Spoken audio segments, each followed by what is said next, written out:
Pivot Day 6, January 6th, 2021. This one is a very, very specific one, dear to my heart. It goes out to caretakers in our lives.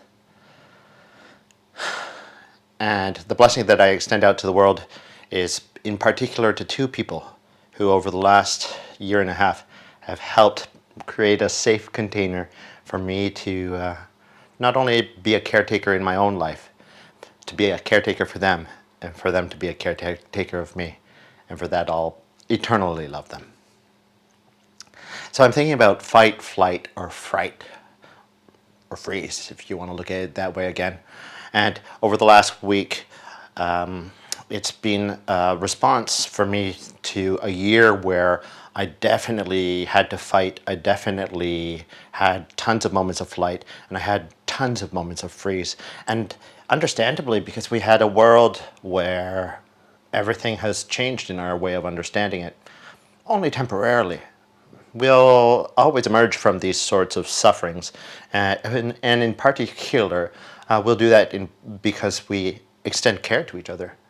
So what is this thing about caretakers that helps deal with this reality in terms of cognitive, emotional, interpersonal, spiritual, moral, and in your somatic, in your body?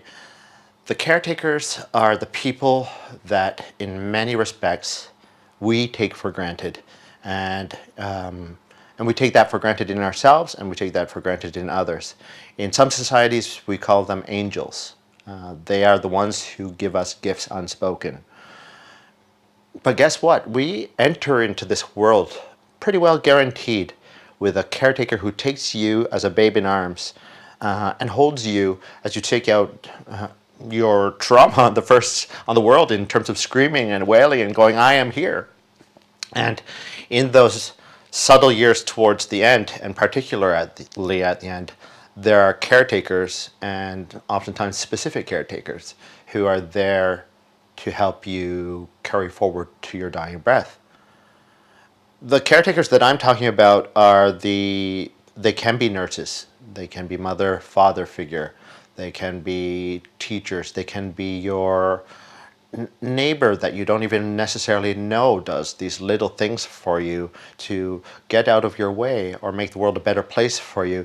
And it could be the courtesy if you're walking a straight line and someone sees that you're caught up in your head and they move out of your way, and in that moment maybe they try and engage you with a hello.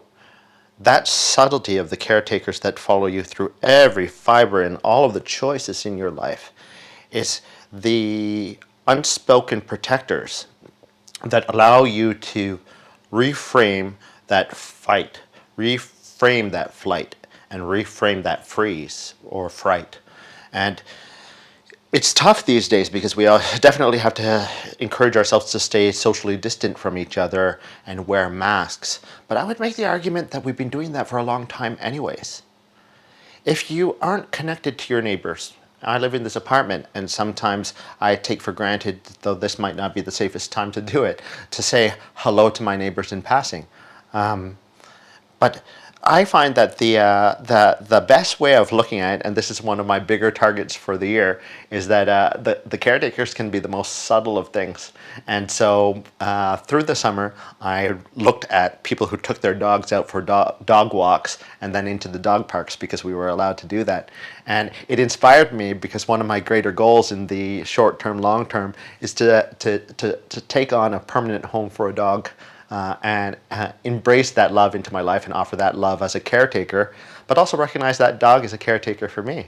But the great thing about dogs and walking is that you end up joining a community of people in those dog parks where you don't realize that you actually are caretakers for each other, for each other's dogs, for your own well-being in terms of having communication with others. And sometimes it's the invitation of that dog, for some reason, that breaks the barrier, that helps us remove that mask, remove that distance away from each other. And while we still stand at these greater than 2 meter distances, you engage your neighbor in a friendly way that's full of the opposite of fight, flight, or freeze.